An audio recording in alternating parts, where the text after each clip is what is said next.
नमस्कार छात्रों, स्वागत है आपका आपके अपने इस YouTube channel star coaching centre जमने में। हम लोग देख रहे थे 10वीं कक्षा के गणित पुस्तक का प्रश्नावली 9.1, जिसमें हम लोग सभी प्रश्नों को हल कर चुके थे। इसमें एक सवाल शेष रह गया था और उसका नंबर है 16, यानी 16 नंबर प्रश्न हम लोग छोड़ चुके थे, यानी वो हम लोग हल नहीं किए थे। आज हम लोग देखेंगे 16 नंबर प्रश्न को। इसमें दिया गया है कि मीनार के आधार से, एक मीनार है तो सबसे पहले हम मीनार को बना लेते हैं। ये आपका मीनार है और ये मीनार का आधार है। बोला क्या, मीनार के आधार से और एक सरल रेखा में 9 मीटर और 4 मीटर और 9 मीटर की दूरी पर स्थित दो बिंदुओं से मीनार के शिखर का उन्नयन कोण पूरक कोण है। अगर हम बात करें यहाँ इसके कौन सा आधार से सरल रेखा में, सरल रेखा मतलब यहाँ से अगर सरल रेखा हम इधर बना लें तो सरल रेखा में एक 4 मीटर की दूरी पर और एक 9 मीटर की दूरी पर, यहाँ से मान लीजिए 4 मीटर की दूरी है, 4 मीटर की दूरी पर एक बिंदु है और एक यहीं से कितना मीटर की दूरी पर, 9 मीटर की दूरी पर, मान लीजिए यहाँ से 9 मीटर की दूरी पर एक और बिंदु है। यहाँ पे 4 मीटर लिख लीजिएगा। अब यहाँ पे देखिएगा, ये जो हम लोग देख रहे हैं कि यहाँ से 4 मीटर की दूरी पर एक बिंदु है और इसी आधार से 9 मीटर की दूरी पर एक दूसरा बिंदु है, और दोनों बिंदु से जब इस मीनार के शिखर को देखा जाता है या शीर्ष को देखा जाता है तो जो उन्नयन कोण बनता है वो एक दूसरे के पूरक है। ठीक है, पूरक का मतलब दोनों को मिला करके 90 डिग्री के बराबर है। जब हम यहाँ से देखते हैं इस शिखर को तो इस तरह का दृष्टि रेखा बनेगा, और इस बिंदु से जब हम इस शिखर को देखेंगे तो इस तरह का दृष्टि रेखा बनेगा कि नहीं। अब जो कोण बन रहे हैं वो कोण कौन सा है, यानी कितना कितना डिग्री का होगा वो हमको पता करना है। दोनों कोण एक दूसरे के पूरक हैं। यदि आप इसको थीटा डिग्री लेते हैं तो इसको कितना लेना पड़ेगा, 90 डिग्री माइनस थीटा लेना पड़ेगा कि नहीं, क्योंकि दोनों को मिल करके कितना होना चाहिए, 90 डिग्री यानी 90 होना चाहिए। अब आप जोड़ करके देख सकते हैं कि थीटा प्लस 90 माइनस थीटा को हल करेंगे, दोनों को ऐड कर रहे हैं ना, ये दोनों को जब जोड़ेंगे तो मिलना कितना चाहिए, 90। अब देखिए ये माइनस में थीटा है, ये प्लस में थीटा है, दोनों कैंसिल हो जाएगा, बचेगा कितना, 90। मतलब दोनों का योग 90 आ रहा है, इसलिए ये दोनों एक दूसरे के क्या कहलाएंगे, पूरक कहलाएंगे। कोई समस्या है? अब हम लोग देखते हैं कि इसमें नाम कैसे कैसे लिखा जाए। अगर मीनार को हम ए बी लिख लें, ए बी ये क्या है, मीनार है, और इसके आधार बी से इस बिंदु को हम लोग यहाँ पे मान लेते हैं सी, मतलब आधार से, मीनार के आधार से बिंदु सी के बीच की दूरी कितना दिया हुआ है, 4 मीटर, और इसी आधार वाले बिंदु बी से बिंदु डी की दूरी कितना दिया हुआ है, 9 मीटर, और दोनों बिंदु से इस मीनार के शिखर का उन्नयन कोण पूरक कोण है, तो एक को हम लोग थीटा मान लेते हैं और दूसरे को 90 डिग्री माइनस थीटा। क्लियर है? और फिर दोनों समकोण त्रिभुज में चलेंगे, जो निकालना होगा वो मिलेगा। आगे देख लीजिए क्या कहता है, पूरक कोण है, सिद्ध कीजिए कि मीनार की ऊंचाई कितना है, 6 मीटर, यानी ये 6 मीटर दिया हुआ है, लेकिन इसका इस्तेमाल हमको करना नहीं है, हमको ये ज्ञात करना है, सिद्ध करना है कि ये 6 मीटर आएगा। इसको हमको अभी लेकर के नहीं चलना है, जब आंसर आएगा तो 6 मीटर ही आएगा, ये हमको पता करना है। क्लियर है? तो चलिए अब हम लोग बारी बारी से लिखते चलते हैं कि गिवन में क्या दिया गया है। दिया हुआ है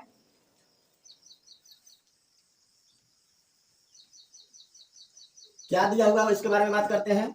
एबीसीडी तो दिया हुआ नहीं था, लिखेंगे माना कि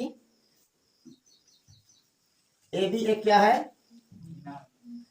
ए बी एक मीनार है, एक मीनार है, आगे बढ़िए, जिसके आधार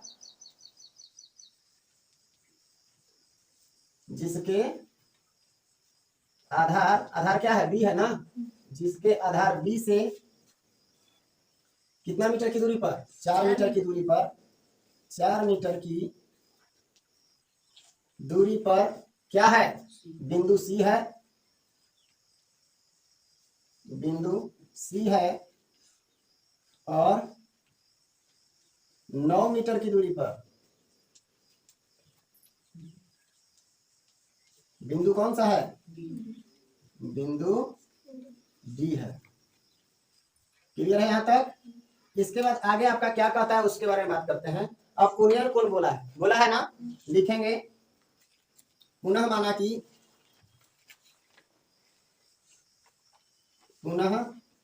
माना कि बिंदु डी से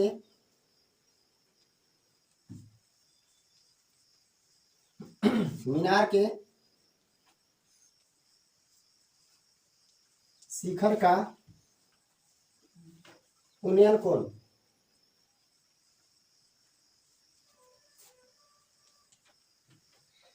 थीटा डिग्री तथा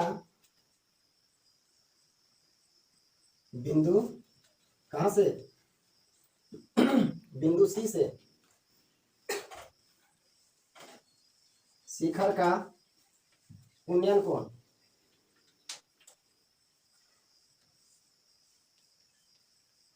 कितना डिग्री है 90 डिग्री माइनस थीटा है, जीरो नहीं है, थीटा है। कोई दिक्कत यहाँ तक? सब चीज लिख लिया हम लोग। अब बारी बारी से दोनों समकोण त्रिभुज में चलेंगे और ये पता करेंगे कि ये जो AB मीनार है उसकी ऊंचाई कितना आ गया 6 मीटर। अगर आएगा तो सिद्ध हो जाएगा, अगर नहीं आएगा तो सिद्ध नहीं होगा। ऐसे तो आना ही चाहिए। चलिए लिखते हैं समकोण त्रिभुज कौन में ABC में चले, लिखेंगे ABC में। कोई दिक्कत यहाँ तक? अब चलिए इसका इस्तेमाल करना है और इसका इस्तेमाल करना है, इसी दोनों का ना, लेकिन इसका वैल्यू नहीं रखना है, नहीं रखना है। चलिए तो यहाँ पे बात करते हैं आगे। AB डायरेक्ट लिखिए हम लोग, या ऐसे लीजिए, इसको लंब बोलेंगे ना, ये लंब हो गया और ये आधार। तो किसी में हम लोग चलते हैं तो लंब आधार मिलता है tan थीटा में। tan थीटा के स्थान पर कितना रख दें 90 डिग्री माइनस थीटा और बराबर tan थीटा का सूत्र क्या होता है लंब बटा आधार। लंब आपका क्या है AB, लिख लीजिए AB बटा आधार क्या हो जाएगा BC। यहाँ पे कितना लिख दें BC। कोई दिक्कत है? चलिए एक चीज और आप जानिए, tan 90 डिग्री माइनस थीटा बराबर सूत्र आप लोग को कभी बताया गया होगा जब आप त्रिकोणमिति पढ़ रहे थे, इसके पहले वाला चैप्टर एक्सरसाइज 8, ठीक है, वहां जब आप पढ़ रहे थे तो आपको बताया गया होगा tan 90 डिग्री माइनस थीटा बराबर क्या होता है cot थीटा होता है ना। बराबर में क्या होगा AB का वैल्यू नहीं रखना है हमको, ठीक है, वो ज्ञात करना है कि 6 मीटर आता है कि नहीं। तो AB का AB रहने दीजिए और BC का वैल्यू कितना है 4 मीटर। तो यहाँ पे कितना लिख लेंगे 4 मीटर और इसी को ऐसे 4 मीटर मत लिखिए, अभी केवल 4 लिखिए और इसी को समीकरण क्या कह देंगे 1। कोई दिक्कत है यहाँ तक? आगे बढ़िए। फिर जब आगे बढ़िएगा तो दूसरा समकोण त्रिभुज में चलिएगा, दिखाई दे रहा है इधर। पुनः समकोण त्रिभुज कौन सा है बताइए नाम, ABD ना, ABD में फिर से हमको tan थीटा ही लेना होगा क्योंकि ये लंब होगा और ये आधार होगा। तो चलिए tan थीटा बराबर लेते हैं, tan थीटा का वैल्यू कितना थीटा ही रहेगा क्योंकि थीटा ही माने हैं, बराबर लंब क्या होगा AB और आधार क्या होगा, आधार आपका BD हो जाएगा ना, BD लिखेंगे। फिर आगे बढ़िए, tan थीटा का तो tan थीटा ही रहने देना है क्योंकि इसका कोई मान होता ही नहीं है। अब बताइए AB का वैल्यू नहीं है, नहीं ना है, तो AB का AB ही लिखिए बटा BD का वैल्यू 9। देखिए B से D तक की दूरी 9 मीटर दिया हुआ था ना, यहाँ पे कितना लिख लेंगे 9। कोई दिक्कत है? इसको समीकरण क्या कह दीजिए 2। अब समीकरण 1 और समीकरण 2 को आपस में क्या कर देते हैं हम लोग गुना कर देते हैं। क्या करेंगे गुना, लिखेंगे क्यों करेंगे वो अभी तुरंत पता चल जाएगा आप लोग को। समीकरण 1 और 2 को गुना करने पर, चलिए गुना करते हैं। समीकरण 1 क्या है cot थीटा है ना, इनटू बायां साइड वाले के साथ गुना होता है ना। तो यहाँ पे हम लोग को क्या लिखना होगा tan theta, cot theta into tan theta बराबर AB बटा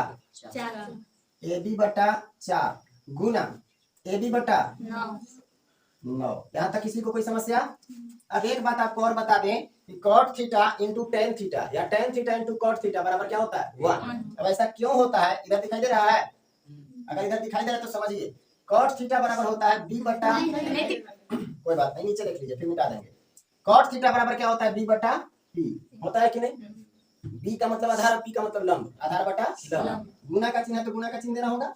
tan थीटा बराबर क्या होता है P बटा D यानी लंब बटा आधार होता है। और गुना में तिरछा तिरछी कटता है, जब सब कट गया तो बचेगा क्या 1। इसीलिए cot theta into tan theta बराबर मान क्या हो जाता है 1। तो यहाँ पे हम डायरेक्ट 1 लिख दे। चलिए यहाँ पे हम लोग कितना लिख लेंगे 1 बराबर AB और AB मिल करके AB का स्क्वायर हो जाएगा। तो यहाँ पे हम लोग लिख लेंगे AB का स्क्वायर और बटा 9 चौका। यहाँ तक किसी को कोई दिक्कत? अब यहाँ बट्टा में कुछ नहीं तो 1 लिखेंगे, तिरछा तिरछी गुना कर दें। तो AB स्क्वायर से जब 1 में गुना करेंगे तो क्या मिलेगा AB का स्क्वायर मिल जाएगा और बराबर में 36 एकम अब इधर स्क्वायर है, जब स्क्वायर हटेगा तो इधर अंडर रूट चढ़ जाता है, ठीक है। यहाँ हम लोग लिख सकते हैं ए बी बराबर अंडर रूट कितना 36, और 36 का रूट का मतलब होता है वर्गमूल। जब हम लोग 36 का वर्गमूल निकालेंगे तो कितना आएगा 6, अंतिम में लिख लेंगे। इसीलिए ए बी बराबर क्या हो गया 6। कोई दिक्कत है? ये जो 6 आया वो कहाँ में आया मीटर में, क्योंकि सब जगह मीटर मीटर है, यहाँ भी क्या होगा मीटर। यही ना हमको पता करना था कि ए बी का ऊंचाई 6 मीटर आता है कि नहीं, आ गया ना। तो अंतिम में हम लोग क्या लिख सकते हैं, अतः यह सिद्ध होता है कि, अतः यह सिद्ध होता है कि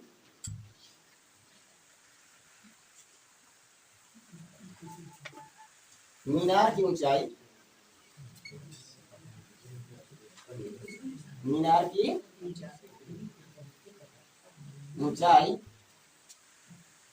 6 मीटर है। कोई दिक्कत है क्या? यही आपका आंसर है। उम्मीद है समझ में आया होगा। यदि समझ में आया हो तो चैनल को लाइक करें, शेयर करें, और पहला बार देख रहे हो तो सब्सक्राइब करें। सब्सक्राइब करने से आपको ये फायदा होगा कि जब भी हम नया वीडियो अपलोड करेंगे तो सबसे पहले नोटिफिकेशन आप तक पहुंचेगा और आप उस वीडियो को आसानी से देख पाएंगे। धन्यवाद।